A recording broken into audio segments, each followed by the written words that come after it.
भरधाव वेगातील एका चारचाकी वाहनाने पार्किंगमध्ये लागलेल्या 3 दुचाकीला उडवले।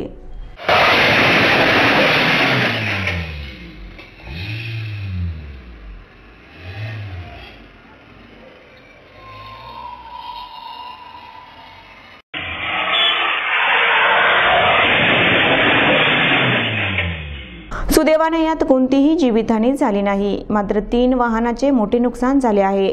सोमवारी सकाळी 6 वाजेच्या सुमारास तिरंगा चौक येथे ही घटना घडली। अंगाला शहारा आणणारा व्हिडिओ सीसीटीव्ही कॅमेऱ्यात कैद झाला आहे।